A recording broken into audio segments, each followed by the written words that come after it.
We begin tonight with KARE 11 News investigation into allegations of gross mismanagement and secret lists at the Minneapolis VA that could potentially compromise the health of veterans. AJ Legault joins us now with the KARE 11 News exclusive. Julie, fraudulent scheduling to hide massive delays in seeing patients at Veterans Affairs hospitals across the country has been headline news for months. But at the Minneapolis VA, whistleblowers tell us the very lives of veterans are being put at risk, just to make the hospital look good on paper. I said that if we found misconduct, it would be punished, and I meant it. As the secret waitlist scandal unfolded, our veterans deserve better. Local leaders assured people there is no wait list to the best of anyone's knowledge in Minnesota. It's not a problem here. Have there been allegations or have you seen evidence of that here in Minneapolis? No.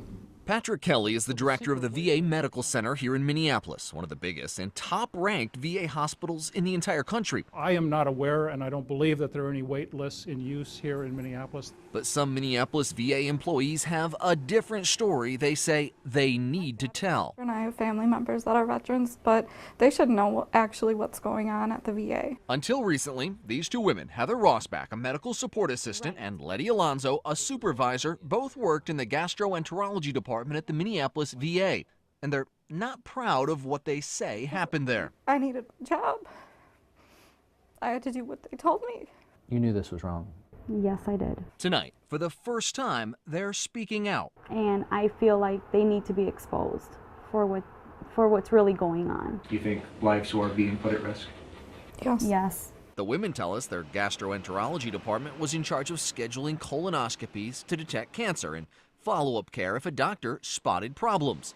Important follow-ups too often delayed. I caught one with bleeding 46 days with no action whatsoever taken. Or even worse, they say care that was never even scheduled. Some of them were getting missed altogether. To keep evidence of delays in Minneapolis out of VISTA, the VA's official electronic record tracking system, the women claim a supervisor ordered them to keep a secret patient waiting list. They had this list that they kept that was, kind of hidden. Just so it couldn't be audited, it wouldn't even be in the system at all. At first, their story may seem hard to believe, but when we started digging deeper, we discovered the exact same thing has been happening at VA centers across the country, sometimes with fatal results. This is the Dorn Center in Columbia, South Carolina. The VA's Office of Inspector General investigated delays in care in the gastroenterology department there, including cases of malignancies. And this VA report from April this year found similar delays contributed to deaths at a dozen other VA facilities nationwide. In all, it says 23 patients have passed away. You were directly instructed to cook the books? Yes. Yes. These whistleblowers in Minneapolis say the cover-up goes way beyond a secret wait time list. In their official report to the VA's Office of Inspector General, they claim they were actually ordered to falsify patient records, told to write down that veterans had refused treatment when they hadn't even been contacted. Let's say right now you had a positive polyp, I would turn around and sometimes instructed by my manager say notified patient didn't want further treatment. And that wouldn't be true? No. The patient wouldn't even know? Nope. The patient's never even been notified of the appointment. This report, issued just a few weeks ago, says something similar happened at a VA hospital in Georgia. The Office of Inspector General found more than 600 patients there had their cases improperly batch closed. The VA's way of saying they were closed in bulk without being seen. It's not like I just sat there and did nothing about it. I tried. Before contacting us, Letty Alonso says she tried to warn top VA managers. Internal emails seem to back her claim. On May 27th, Ernest Jones, Letty's mentor at the VA, thanks VA patient advocate Michael Rosecrans and Chief of Staff Dr. Kent Crossley for listening to Miss Alonso's issues, including delayed consults that could involve life-threatening issues. A week later, another email from Jones saying one of the patients was noted as having cancer symptoms. You sure as hell better hurry and do something or have something done ASAP. How high up did you take this? All the way to the director. In this email, dated June 4th, Ernest Jones tells Letty, I called Mike, and he's going to tell the director, so be prepared for smoke and fire. When we showed him the emails, Director Patrick Kelly, the same man who told us there hadn't been allegations of secret wait lists here, acknowledged Letty did report problems. With allegations of consults being delayed or never being done, did you know about this, and can you tell us what, if anything, was done? I was aware that she had identified this as an issue to our patient advocate, and our patient advocate and our chief of staff reviewed those. So what happened? The very next day, the VA hand-delivered this letter to Letty Alonso saying she was being fired for what she calls trumped-up charges. Patrick Kelly says the timing was just a coincidence. He says he can't discuss the details of Letty's case, but he says her claims about wait times were not verified. The allegation was unfounded, unsubstantiated. Were they thoroughly investigated? I'm certain that they were, although I can't tell you that I know specifically what they were. But I can only tell you what's the truth? Last month, our partners at USA Today uncovered internal VA documents exposing allegations of scheduling fraud, similar to what Letty and Heather described, serious enough to warrant more investigation at 109 VA medical centers across the country, including Minneapolis and Rochester. That investigation is underway. Frankly, I welcome the review. I want to know what we're dealing with, and that'll help me to address it more comprehensively. At the end of the day, you had veterans completely falling through the cracks. Yes. Mm-hmm. And I'm sure they still are. It would be illegal for the women to show us copies of individual patient records, but they've already contacted federal investigators in Washington to report what they've seen and tell them where to look. Are there people out there right now that have medical tests showing they have cancer that don't know because they weren't notified? Yes. Yes. It could be my dad. Could be anyone. We showed you in the story how Letty was fired. The other whistleblower, Heather, was fired the day after we interviewed Director Kelly. The VA's Office of Special Counsel is now investigating their claims that they were retaliated against for blowing the whistle. Julie. Fallout tonight from a KARE 11 News investigation into the Minneapolis VA Medical Center. Our report got the attention of a Minnesota congressman. Last night, we showed you how fraudulent medical records could be putting the health and lives of local veterans at risk. AJ Legault gave us the exclusive report last night, and he's here now with an important follow-up. AJ? Randy, Julie, today we heard from Minnesota Congressman Tim Walz responding to our investigation. In a letter to the acting inspector general of the VA, Walz writes, "If these allegations prove true, I was not given the full story from VA officials during my visit to facilities and during numerous interactions since. I'm requesting verification that the allegations from the story are being fully investigated by the Inspector General."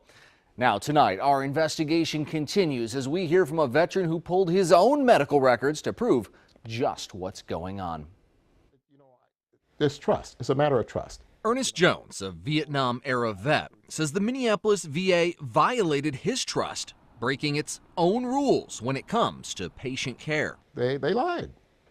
You know, the people that did that lied. Jones' medical records show his doctor ordered a colonoscopy for him through the VA's gastroenterology department. They say Jones was supposed to get a letter explaining the importance of the exam and giving him a number to call and schedule the procedure. It's a letter Jones says he never received. Never got a letter? Nope. Nothing. Nothing. Nothing at all. That's not surprising, according to both of these former VA employees who helped schedule colonoscopies. Some patients don't even get the letter that is supposed to be going out. As we've reported earlier, Letty Alonso and Heather Rossback have filed this official complaint with the VA's Office of Inspector General, claiming that while working at the Minneapolis VA, they were ordered to falsify patient records, like Ernie's, to make it appear the GI clinic was meeting its performance goals. And it's all about making the numbers look good, regardless if it's damaging people. Straight up, you lied on documents? Yes, I did. Not only would letters not get sent, the women claim they were ordered to lie by putting in the computer system that veterans had been notified they needed medical care when they'd never been contacted. They should be getting treatment, obviously. Yes. But not knowing, how can they? So what happened to Ernie's colonoscopy appointment? Well, Ernie's not just a vet. He also works for the VA. Well, I didn't say I was, I have 29 years federal service. And last December, he says he went to visit an old friend, Letty Alonzo, who'd just been transferred into the GI department. And I said, well, I was due for one, but I never got a call. A check of Vista, the VA's computer system, revealed the truth. His colonoscopy had been canceled. I just really was blindsided by it. Jones' records show that 3 months after his letter was allegedly sent, his colonoscopy was canceled because he didn't call in. That's a violation of VA policy. We're supposed to call them. That's right. In black and white, VA guidelines state you must call the patient to ensure the patient knows about the appointment. If it happened to me, believe me, it's happened to quite a few other people. Letty Alonzo says she was just beginning to discover what she describes as corrupt record keeping, designed to hide massive backlogs and delays in patient care. I tried. Emails show Letty tried, with Ernie's help, to get the situation fixed internally. You tried going through channels to get this fixed. Yeah. I moved almost heaven and earth. In fact, I even sent an email to the chief of staff. This is that email directed to VA patient advocate Michael Rosecrans and chief of staff Dr. Kent Crossley. Jones thanks them for listening to Miss Alonzo's issues, including delayed consults that could involve life-threatening issues. A week later, Jones sent another email to Mike Rosecrans saying one of the patients was noted as having cancer symptoms. You sure as hell better hurry and do something. They never responded. The delays Letty and Ernie were concerned about are very similar to what in April the VA found contributed to 23 deaths at a dozen other VA facilities nationwide. Ernie wrote Letty an email saying, "We did the right thing," telling her if those problems were not reported to leadership, you could have gone to jail. And I felt confident that everyone was going to come forward and say, oh my God, this is really going on, let's fix it. But the VA apparently determined the appropriate fix was to fire Letty and Heather. We spoke up, and as you can see, we're no longer there. The women claim they were fired for trumped-up charges. Minneapolis VA Director Patrick Kelly said he couldn't discuss Letty's case. I'm saying that her, and I'm going to talk about it generally because I can't talk about personnel actions. But this letter says the Minnesota Department of Employment reviewed Letty's case and found there is no evidence to support the VA's claim she did something wrong. And what about the whistleblower's claims about a big backlog of patients waiting for appointments? VA insiders tell KARE 11 there's currently a massive effort underway to go back and quietly identify veterans like Ernie who had their medical appointments improperly canceled and begin trying to reschedule them. Sources tell us so far they've identified more than 300 cases. But when we originally questioned Patrick Kelly, are there currently significant delays that you're trying to catch up on now? No. He told us he didn't know anything about it. Is there any push right now for overtime or anything else in that GI department to get caught up on consults? Not that I'm aware of. But these two internal VA emails from July and August, before our interview with Director Kelly, show a supervisor was asked for volunteers to work overtime to help out with GI consult scheduling to make sure patients are contacted and scheduled. And the catch-up is still underway. This email shows they're trying to get 7 people to work overtime this coming Saturday, September 6th, scheduling for GI. Well, I guess I shouldn't ask you because you're not the VA, but what's going to happen with this? I mean, is anybody going to do anything?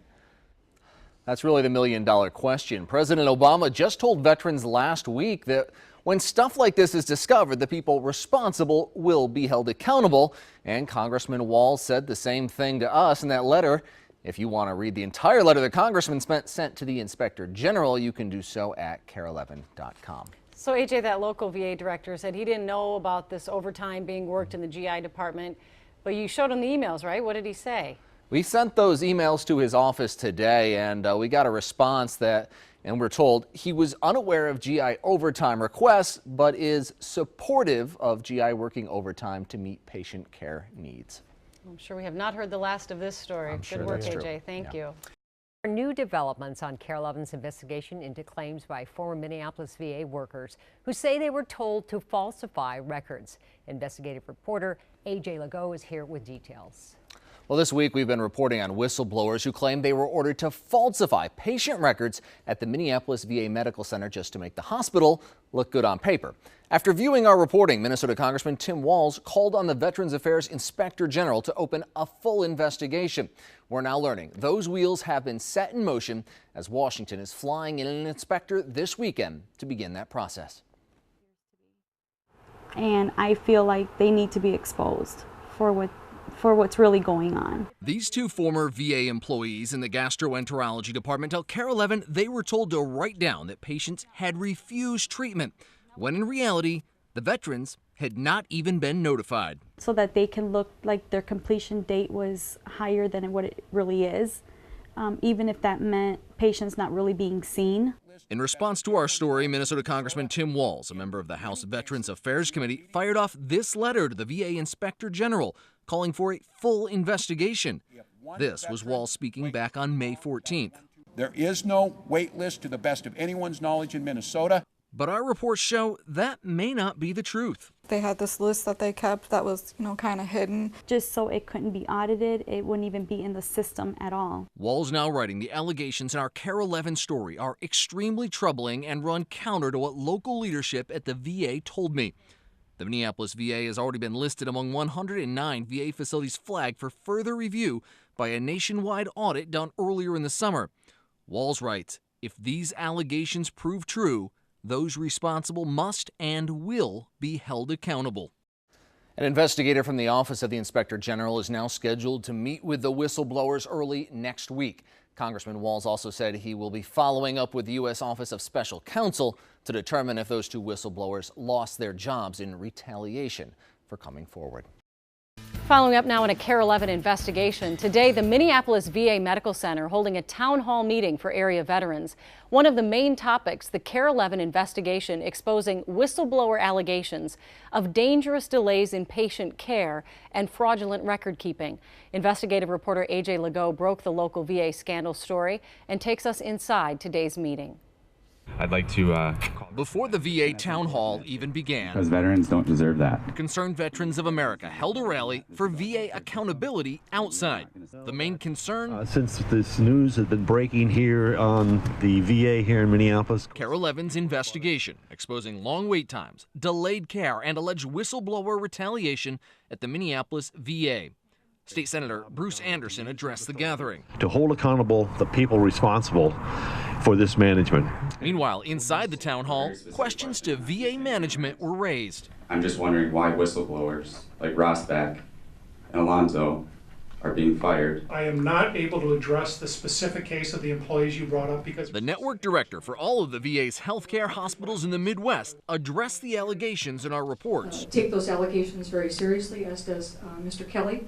And I fully commit for us to investigate those allegations. While senior management promised to investigate, and if there are things that we're not doing right or we need to make course corrections, we want to do it. veterans spoke out. The opening comment was, we probably have some work to do. Are you kidding me? Probably? Saying they demand and deserve better. You don't probably have work to do. You definitely have work to do.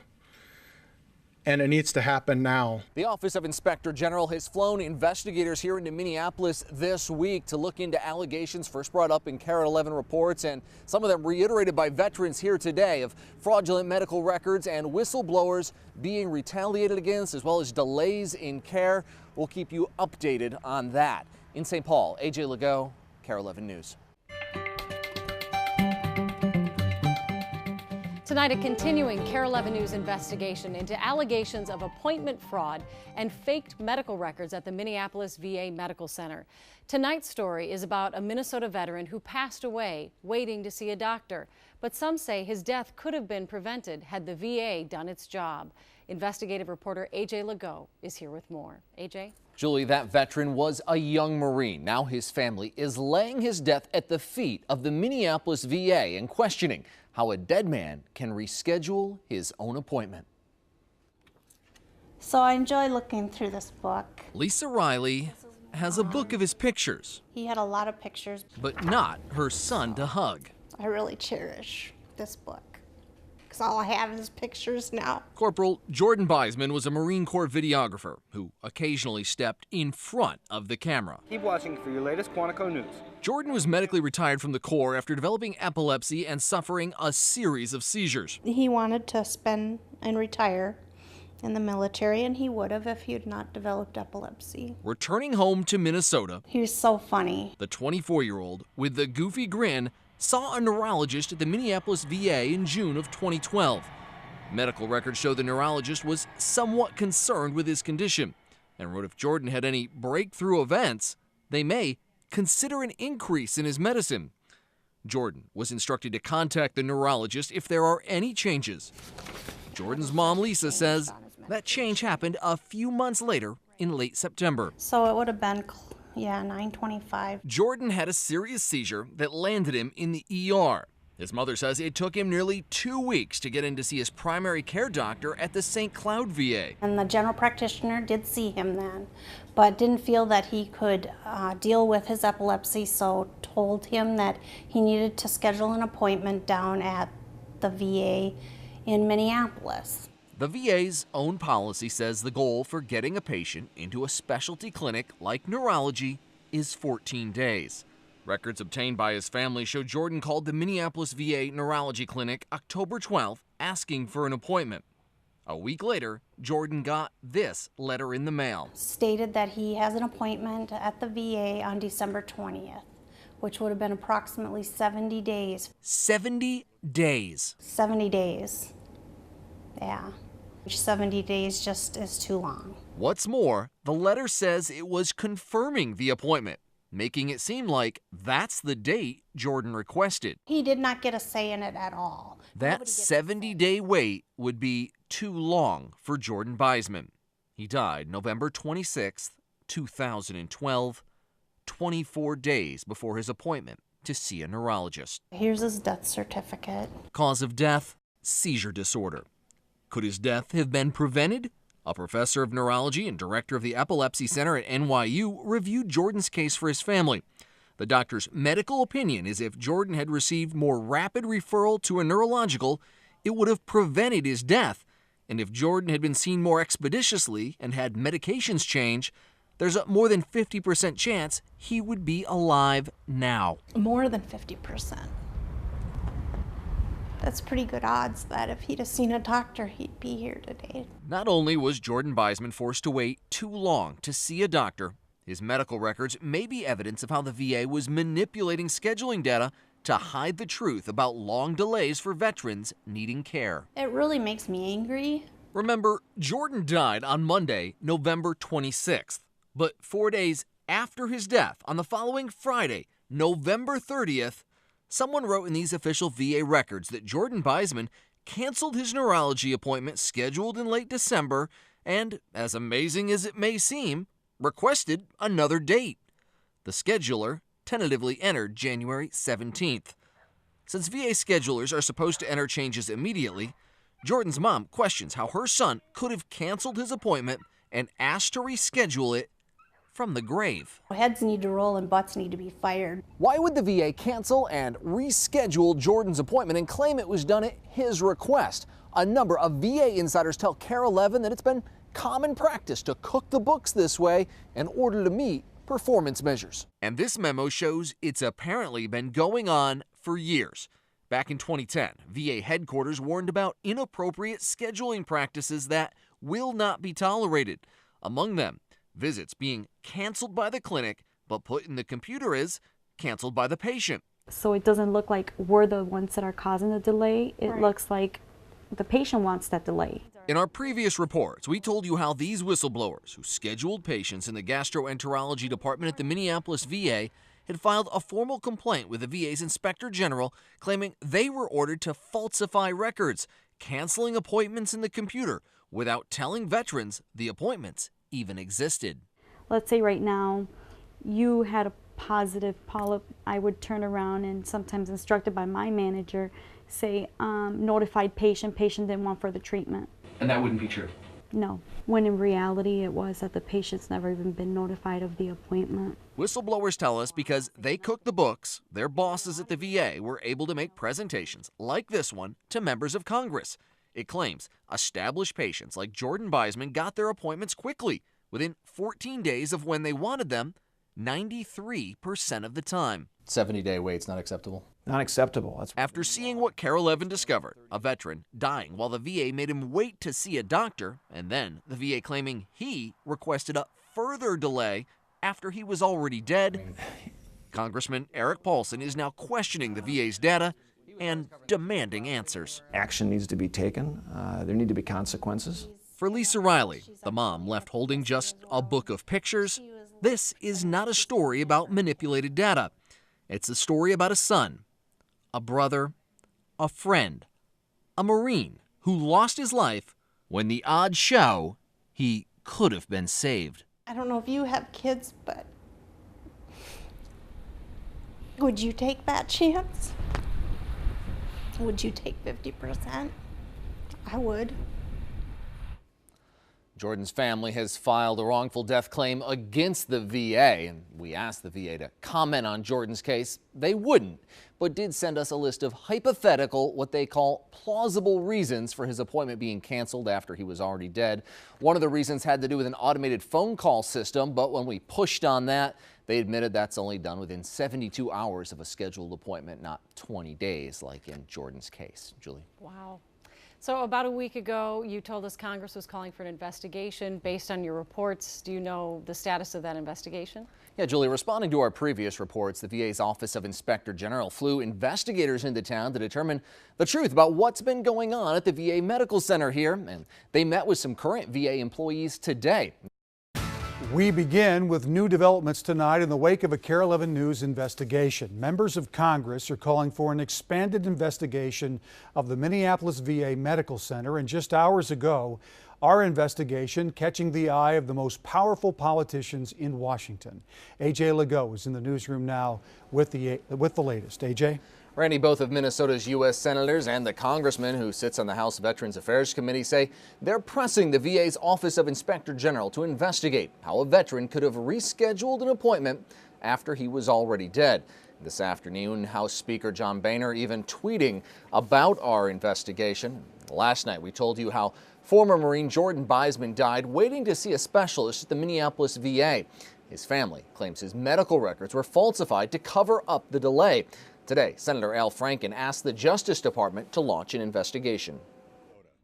Our men and women in our armed forces have put their lives on the line. They shouldn't put their lives on the line waiting for an appointment. We also heard today from Senator Amy Klobuchar, who said in a statement no veteran should be denied timely medical care, and those responsible for any doctoring of records or delay in care must be held accountable. Meanwhile, Congressman Tim Walz wrote a new letter to the Inspector General saying, I request the IG to investigate how Mr. Beisman could have personally canceled his own appointment 4 days after he tragically passed away. Federal investigators are already in town, and late today, the Inspector General confirming that the investigation is being expanded into the Minneapolis VA, but there's no word on just how long that investigation could take. Randy? And you'll be on top of it as always. Thank you, sir. An update now to a KARE 11 News investigation into deadly delays and allegations of record falsification at the Minneapolis VA Medical Center. The Justice Department is now getting involved. AJ Legault joining us live with the latest information. This story is just like an onion. It just keeps peeling back more and more layers. Absolutely. And this afternoon, we confirmed that the FBI is now investigating the case of a young Minnesota Marine who passed away while the Minneapolis VA made him wait nearly 70 days to see his neurologist. 4 days after Marine Corporal Jordan Beisman died from a seizure, Minneapolis VA records claim Jordan asked to further delay his appointment. A neurology professor who reviewed Jordan's case believes if he'd seen a doctor sooner, it would have prevented his death. In the wake of our report, members of Congress began demanding a full investigation, firing off letters to the VA's Office of Inspector General and U.S. Attorney General Eric Holder asking for an investigation into possible criminal wrongdoing. Once again, we can now confirm that the FBI is involved in the investigation. Also, sources tell me that Senator Klobuchar spoke by phone last night with VA Secretary Robert McDonald about this case and our previous reports detailing whistleblower allegations of wrongdoing at the Minneapolis VA. Julie. All right, excellent work. Thank you, AJ. Thank you. Tonight at 10, new developments in a KARE 11 News investigation. Could your tax dollars be paying for big bonuses based on falsified records? That's what AJ Legault is exposing tonight as he continues to dig into the local Veterans Administration, and he has more on that. AJ? Yeah, KARE 11 News has learned that the FBI has already started interviewing whistleblowers who claim that patient records were falsified to cover up life-threatening delays. The question now, were some top VA officials here and across the country raking in big cash bonuses based on those phony numbers? He died while the Minneapolis VA made him wait to see his doctor. 70 days just is too long. And adding insult to not just injury, but death, VA records claim Marine Corporal Jordan Beisman contacted them from the grave to ask for a further delay. Beisman had epilepsy and was suffering from seizures. His last would be fatal. An independent expert says Beisman could have been saved if he'd been seen more expeditiously. I think it's shameful that people have cooked the books and done other things to not serve veterans. Since our report on Jordan Beisman's death first aired, there's been a national outcry. And we are not going to stop. From veterans groups to Congress. Corporal Beisman and listening to his mother, it'll break your heart, as it should, and it shouldn't, it doesn't have to be this way. This way. A way that, according to the VA's own memos, includes cooking the books by canceling appointments and falsely claiming it was done at veterans like Jordan Beisman's request, all in order to create a false impression of quality, timely health care for veterans. He was only 25 years old. He deserved to live his life. How did it get this way?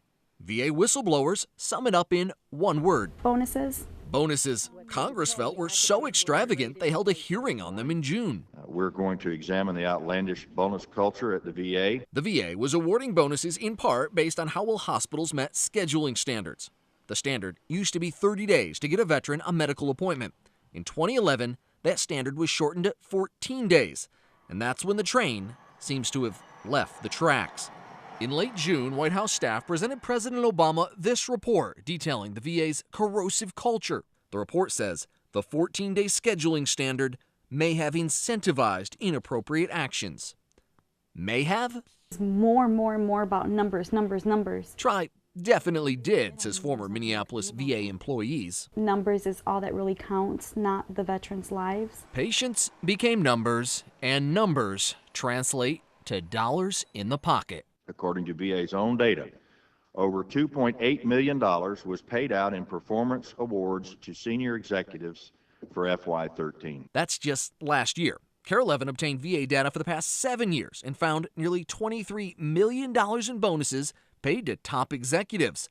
But now the question is, how much of that was awarded based on manipulated data? We were being instructed to manipulate and continue the manipulation. And so who made the most in bonuses? Here in Minnesota, no one comes close to this woman. So I'm Jan Murphy, and I'm the network director for the VA Midwest Healthcare Network. Janet Murphy oversees VA hospitals across the Midwest, from regional headquarters in the Twin Cities. And I am accountable for what happens in this network. On top of her $176,000 a year salary, she's made $99,465 in bonuses since '07. And $100,000 as a bonus to retain someone who's not seeing veterans, you find somebody to me who can justify that. We wanted to let Murphy justify it. At a recent VA town hall meeting, she said this. I talk to anybody who calls me. But when we called, Janet Murphy, please. We were told she was not available and would likely not be available at any point to talk with us. The former Minneapolis VA director, Stephen Kleinglass, was another recipient of big bonuses. He was paid a salary of $180,000 a year, and from 2007 to 2010, he received $76,000 in bonuses. He retired at the end of 2011 and was given an additional award of nearly $63,000. And the VA is continuously saying we need more money. We need more money for more doctors. We need more money for more nurses. We need money for computers. you've got monies. The House Committee on Veterans Affairs provided us with figures showing the VA awarded to all of its employees more than $278 million in bonuses and various incentives in 2013 alone. If those bonuses were given out, taxpayer money, under false pretenses, when in fact records were being doctored or wasn't true, I don't think that's right. Senator Klobuchar is now the co-sponsor on legislation receiving strong bipartisan support to make VA employees who receive bonuses pay them back if it's shown they contributed to falsifying waitlist records. We're going to have to get that money back if it's proven that they did that. While some of the bonuses may end up being paid back, what can't be given back is the days and weeks and months veterans have been forced to wait for care. Some of them, like Jordan Beisman, couldn't wait. I miss hearing his voice. Long enough. Sorry.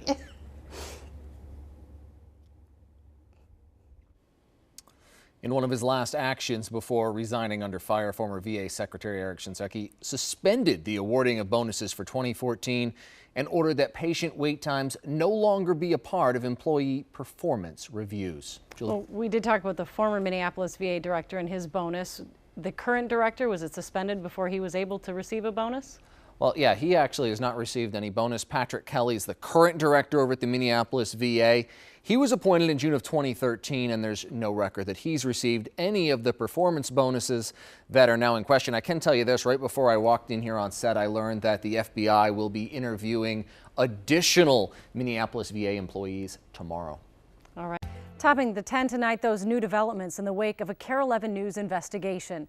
The VA's Office of Inspector General found no evidence that local officials falsified appointment records in the case of a Marine veteran who died waiting for an appointment at the Minneapolis VA hospital.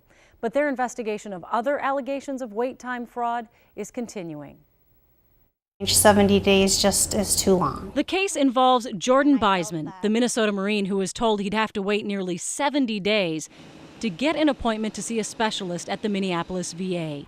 He died on November 26, 2012, still waiting for that appointment. An expert who reviewed that case for his family said if he'd received a more rapid referral, it would have prevented his death. Heads need to roll and butts need to be fired because somebody's not doing their job. Beisman's family also raised questions because VA records appeared to show that he'd canceled his appointment and rescheduled it 4 days after his death. But the Inspector General's investigation, released today, found evidence there was a call to the VA's automated answering system from Beisman's cell phone just hours before his death. It just took the VA 4 days to enter the information into the computer system. In a joint statement late this afternoon, Senators Amy Klobuchar and Al Franken and Representative Tim Walz said even though there is no evidence that records were falsified in this case, the 70-day wait time was unacceptable. Jordan was forced to wait too long to get the care he needed. The VA can and must do better, and we will continue working to hold them accountable and improve care for our veterans. Meanwhile, the VA says its investigation is still underway into whistleblower claims that other records were doctored to hide long delays.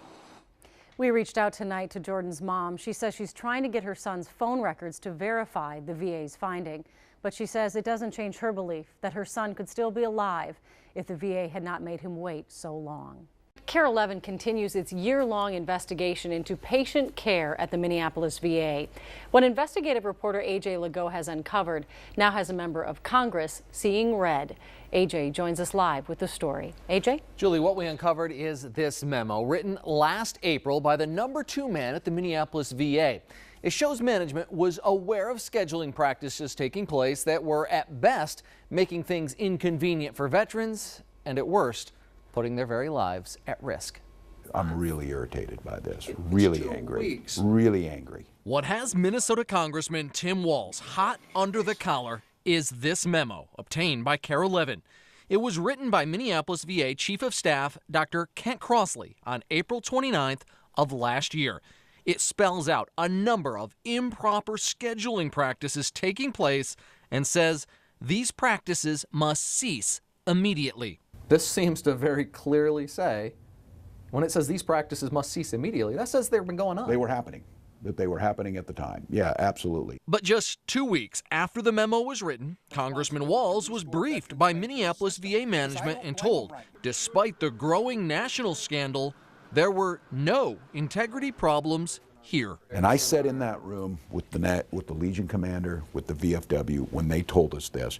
And when I went out and took press, I said, I have been told that we do not have this here in Minneapolis. There is no wait list to the best of anyone's knowledge in Minnesota. You've been burned. Yes, yes. I feel like they need to be exposed for what's really going on. Last year, KARE 11 reported about whistleblowers who claimed the Minneapolis VA was keeping secret lists in order to make wait times look shorter and help managers earn big bonuses. And it's all about making the numbers look good, regardless if it's damaging people. Dr. Crosley's memo doesn't specifically mention wait lists, but does tell staffers to stop cooking the books by claiming appointments were canceled by the patient when in fact they were canceled by clinics, and that some areas of the VA were outright canceling veterans' appointments due to lack of access.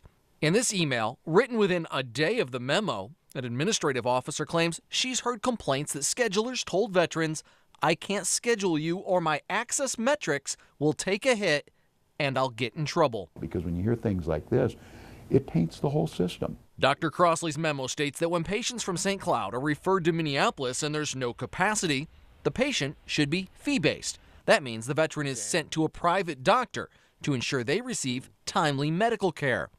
That didn't happen in the case of Marine Corporal Jordan Beisman. 70 days just is too long. His mother shared with us his medical records, which show the St. Cloud VA didn't have the neurology specialist he needed, so he was referred to Minneapolis. He passed away while waiting almost 70 days for an appointment. The congressman is wondering now why he didn't get the whole story. On this one too, I would argue, while it makes me as angry, and we'll get to the bottom of it, it doesn't shock me. We asked for an interview with Minneapolis VA Director Patrick Kelly. In response, we got a two-line statement about the memo from Minneapolis VA spokesperson Ralph Husner that reads, the specific scheduling issues identified were potentially serious, but not thought to be widespread. These examples were used to highlight the need to directly address the issues, be transparent, and act with integrity in our scheduling practices. Congressman Walz is now directly questioning the Minneapolis VA's transparency, and after obtaining his own copies of the memo, fired off a letter to the VA Inspector General asking for the memo to be part of the still ongoing official investigation launched in the wake of our initial reports last year. It's been just a great job of reporting. We appreciate it. Thank you, AJ. Well, when the VA found itself in the middle of a wait time scandal last year, the Department of Veteran Affairs and Congress made a few changes. Those changes included a new program called Veterans Choice, aimed at letting veterans see non-VA doctors closer to home. But some veterans say they don't have a choice at all. AJ Legault is here with a KARE 11 News investigation. AJ? Yeah, that $10 billion Veterans Choice program launched in November. To use it, veterans need to be stuck with a long appointment delay or live more than 40 miles from a VA facility. But when you add in government red tape, we discovered 40 doesn't always mean 40. This is trazodone, and I can't sleep at nights because of the pain. Paul Walker served in the United States Air Force. That's more pain medicine. That's morphine. Injured in an accident while serving, he's dealt with chronic pain for nearly 3 decades. Oh, I'll keep praying. But that pain pales in comparison to what he's living with now. Since this cancer pain started, that's trumped that. It's a lot worse. Pain so severe, Paul says he can't even clean his home. I'm ashamed. He spends most of his days in bed or on the couch. Back in January 30th, I was diagnosed with stage 4 liver cancer, and I have a massive tumor on my liver the size of a baseball. From Big Lake, Minnesota, where Paul calls home, it takes a trip of more than 50 miles by car to see an oncologist at the VA hospital in Minneapolis. Because of all the pain meds he's on, Paul's not allowed to drive. He thought he was a perfect candidate for the new VA Choice program he'd been reading and hearing about. The Veterans Choice Program is one of the ways VA is trying to improve access to care. This VA video makes it sound simple. You can qualify if your current residence is more than 40 miles using a straight line distance from the closest VA healthcare facility. But it's not so simple, as Paul found out when he actually tried applying, using the choice card Veterans Affairs sent him. I tried using it and I got flatly turned down. That seemed hard to believe since Paul lives more than 40 miles from the Minneapolis VA. So Paul called again while we watched. I want to see about getting pre-authorization to get cancer treatment at a facility closer to me. Again, he was denied. I'm not eligible under mileage. Why? Well, the Northwest Metro VA Clinic in Ramsey is only 20 miles from his home. But get this, Paul says they don't offer cancer treatment at the clinic. But all they do is dental work there, and eye work, and some basic different, kinds of minor things. But I have cancer, stage 4. And Paul's reasoning that the clinic near him doesn't offer the treatment he needs gets him nowhere. This is not a facility that provides oncology or cancer care. Common sense should kick in somewhere here. I don't get a choice. I get to die. Paul is not the only veteran questioning whether there's any real choice. The sound of reveille, courtesy of a flock of trumpeter swans, is music to the soul of retired Technical Sergeant Mark Gendron as he seeks relief from his PTSD, walking along his remote property overlooking the Crow Wing River. And out here in the country where I am, you can actually talk to God and do it by yourself privately. But sometimes he also needs to talk to a psychiatrist. It's nearly 70 miles to see a psychiatrist at the VA in St. Cloud, but there's a private one just 8 miles from Mark's home. An example of how Veterans Choice could work. It connects you to timely and convenient access to health care in your community. But Mark says he too was denied. I don't feel it's fair at all. Mark was turned down because he lives not that far from the Brainerd VA clinic. But they don't have a psychiatrist on staff to help with his PTSD. Why would they give everybody a card and say that this health care is available outside the VA if you can't use it? It's a question being asked by a lot of veterans. A survey last week by the VFW found 80% of those who thought they qualified for outside care were not afforded choice by the VA. And I've been hearing this across the country. Ben Krause is a disabled vet himself and Twin Cities-based attorney focusing on veterans issues. You had the lump in the abdomen, right? As I recall. I've got the massive tumor. He's representing Paul Walker and has harsh words for the choice program. A bill of goods that they sold us. Krause, in his blog, points to the fact the VA is now claiming since so few veterans are using it, the billions sitting there to fund Veterans Choice could have better uses. And now they're trying to justify the fact that veterans aren't using this choice, there's really no choice at all, as a means to defund the entire program and move the money elsewhere. Members of Congress are voicing similar concerns, claiming the VA is interpreting the 40-mile rule too narrowly. Many veterans who should qualify for the choice program have been denied access by the VA. Just last week, pushing the VA's top man for answers. We are currently exploring options to review the 40-mile provision of the Choice Act to get more veterans the care that they want. While Washington debates and the VA explores, veterans like Mark Gendron looking to the skies for internal peace, and Paul Walker, I enjoy life. Fighting for life itself. I enjoy, seeing my kids. Are left with no choice at all. I guess I'm a walking dead man. The Minneapolis VA tells us 270 vets have been allowed to get care outside of the VA under the Choice program, but they also told us, quote, no veteran is turned down. They either meet the criteria, which is more than 40 miles from a VA facility or more than 30 days for an appointment, or they do not. As you just saw, some Minnesota veterans would argue that's not exactly the whole story. Randy and Julie. Now to a continuing Care 11 investigation. Veterans claim they're being denied the medical choice they were promised. Investigative reporter A.J. Legault has an update to our report that's getting the attention of lawmakers in Washington and veterans from across Minnesota. Grateful too. August 7th, 2014, the Commander-in-Chief addresses the growing VA scandal. We've discovered some inexcusable misconduct. And with much fanfare, signs the Veterans Access, Choice, and Accountability Act. If you live more than 40 miles from a VA facility, or if VA doctors can't see you within a reasonable amount of time, you'll have the chance to see a doctor outside the VA system. But 7 months later, our investigation found veterans like Paul Walker, who has stage 4 cancer and can't drive because of his pain medicine, being denied that promised choice. I'm not eligible under mileage. While the Minneapolis VA is more than 40 miles away by car, a VA outpatient clinic is much closer. They don't offer cancer treatment, but the VA still denied Paul permission to get treatment closer to home. Song and a dance.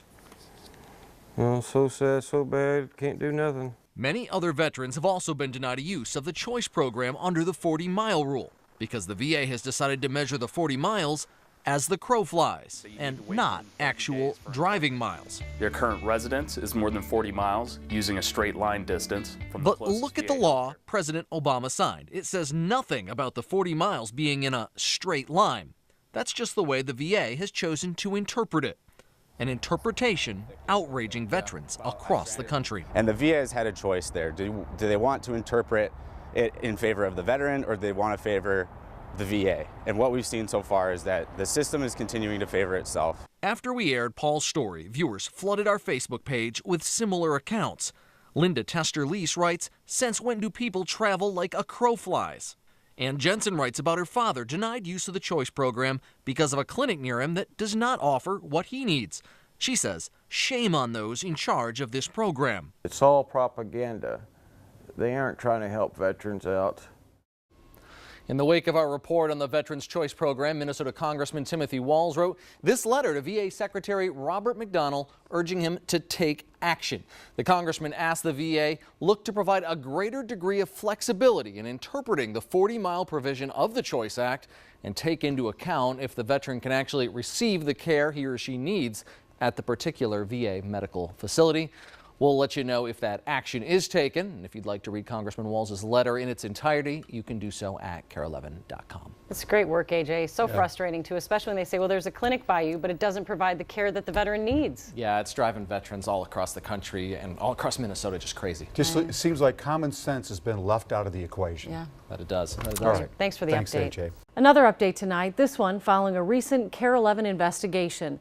That investigation exposed veterans being denied access to private medical care promised to them under the Veterans Health Choice program. Today, the VA took action.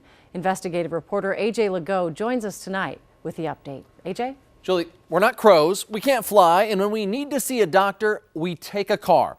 That's the message veterans from all across the country have been sending to the KARE11 investigative unit since we first started reporting on the Veterans Choice program and how the VA was measuring veterans' travel distances using as the crow flies mileage. Today, the VA swapped out that measuring stick. I'm not eligible under mileage. That's Air Force veteran Paul Walker, who's dying of liver cancer, being told he's not eligible through the Veterans Choice program for cancer treatment closer to his Big Lake, Minnesota home. I tried using it and I got flatly turned down. Veterans like Paul and Mark Gendron, who have to drive long distances to get to a VA hospital, have been finding themselves left out in the cold by the Choice program that was part of the Veterans Access, Choice, and Accountability Act signed last August by President Obama. Why would they give everybody a card and say that this health care is available outside the VA if you can't use it? In the wake of our investigation, Congressman Tim Walz and Senator Al Franken fired off letters to VA Secretary Robert McDonnell, citing KARE11's report and calling for changes. Just last night, Jon Stewart's The Daily Show harpooned the VA over the Choice program. Paul Walker thought he was a perfect candidate for the new VA Choice program. Unless the next part of that sentence is, and it turned out he was. Playing clips from our report. But I have cancer. Wouldn't happen to be tooth cancer, would it? We're just, come on, what's the deal, VA? Today in a Senate hearing, the VA announced it was changing the way they measure the 40-mile rule. We're going to change the distance criteria from straight line to travel distance. The rule change announced today commendably relies on common sense rather than flying crows and assessing the real-life consequences to veterans. It's progress. It's a While disabled veteran and Minnesota attorney Ben Krause applauds the change, We're not a crow, and frankly, we're glad in this instance that the crow's finally dead. he and other veterans believe more changes to the program are still needed. For example, Paul Walker still won't be able to get the cancer treatment he needs. While the Minneapolis VA is more than 40 miles away by car, the VA outpatient clinic in Ramsey is much closer. They don't offer cancer treatment, but the VA still claims that nearby clinic exempts Paul from the choice program. You can't get health care at a particular facility, that it shouldn't count. Lawmakers at today's hearing seemed to agree and promised quick action. So if there is a legislative impediment, let's fix it. Let's get it done, because our intent is to see to it the veterans get the service. Yes. The VA claims today's change to the 40-mile rule will roughly double the number of veterans eligible for the choice program, as well as double the estimated $10 billion price tag. Both Senator Franken and Congressman Walz issued statements today about the VA changes. You can read those at KARE11.com. Julie. Glad to see some change coming. It's frustrating how long you have to wait, though. Thank you, AJ. Great reporting. Well, last month, the KARE11 investigation exposed major problems with the Veterans Choice Program that left many veterans feeling they have no choice at all. Well, tonight, a Minnesota congressman vows that changes will continue to be made in order to reduce delays and provide medical care for veterans close to their homes. AJ Legault joins us tonight with his continuing coverage. Randy, while the VA has agreed to stop using as the crow flies measurements to judge the distances a veteran has to travel to get medical care and instead measure by actual driving distance, they're still forcing veterans to sometimes travel hundreds of miles because the nearest VA facility doesn't provide the care they need. We sat down with Minnesota Congressman Tim Walz to talk Veterans Choice. These are the things that make people frustrated with government, frustrated with the VA, that it makes no logical sense. Even more than measuring travel as the crow flies, what Congressman Walz finds illogical is using a medical facility incapable of providing the care a veteran needs to deny that veteran access to the Choice Card program. A clinic that doesn't provide those services, why would that be counted as disallowing you to use the Choice Card? But that's exactly what our investigation found happening to Minnesota veterans. I got this card, but I can't use it. Why? Mark Gendron deals with PTSD. It's nearly 70 miles to see a VA psychiatrist in St. Cloud. But Mark was denied use of the Choice program because he lives within 40 miles of the Brainerd VA clinic, a clinic that does not offer psychiatric care. To me, it seems like they are trying to find more ways or reasons to not make you eligible instead of allowing you to be eligible. The VA claims that's the rule Congress signed into law. But members of Congress, including Representative Walz, who sits on the House VA committee, says the VA has the leeway to interpret the law differently. It makes absolutely no sense that we would mean 40 miles if that clinic that's within 40 miles doesn't provide, say, psychiatric or audiology services. Why should then you be stuck at that clinic? It doesn't provide what you need. That's the very question veterans like Mark have been asking for months. If the VA refuses to fix the hole in the program administratively, I'm a bit critical that they're going to do this. Walz says on this issue, a sharply divided Congress sees eye to eye and will make a legislative change. The desire to come back and do this as quickly as possible is strong. Bipartisan? Bipartisan. Bipartisan. The Senate, as part of its budget resolution, just voted 100-0 to pass a non-binding amendment to let veterans living within 40 miles of a VA clinic with limited medical services be eligible for the Veterans Choice Program. Representative Walz says look for Congress to take quick action when it returns from recess in about a week and a half. All right. Thank you, AJ. Finally, some common sense in that story.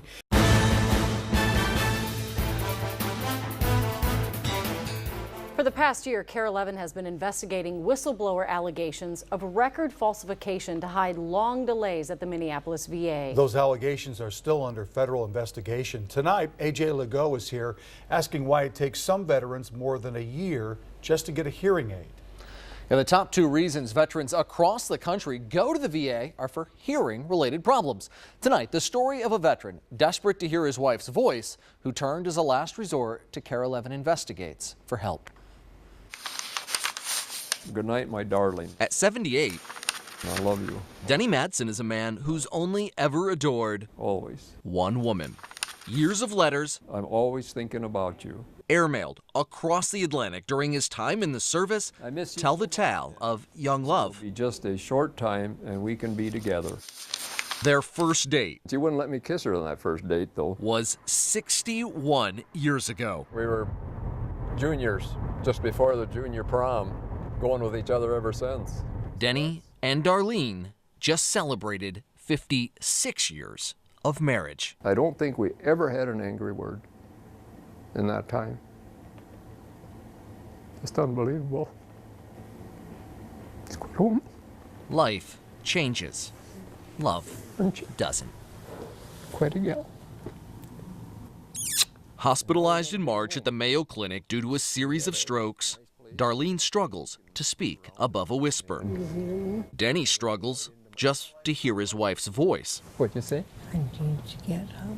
While he fondly recalls his time in the Air Force as a jet mechanic, it damaged his hearing. We didn't use any kind of hearing protection in those days. Denny wears an old pair of hearing aids he paid for out of pocket, but says for more than a year he tried getting seen at the Minneapolis VA, hoping for a newer, better set. And after about a year or so, got this letter that, yep, we got an appointment up at Minneapolis at the VA. That was in November. He had an audiology test. The VA agreed his hearing loss was service-connected and okayed him for hearing aids. They said it could take quite a while, but I would receive a letter of when I would be fitted with it. Like passing scenery, Christmas and New Year's came and went, as did January. 1 month went by and then another month. And February. And March. And that's the letter that just never came. Denny's hearing aid delay is a situation that sounds all too familiar to veterans across the country.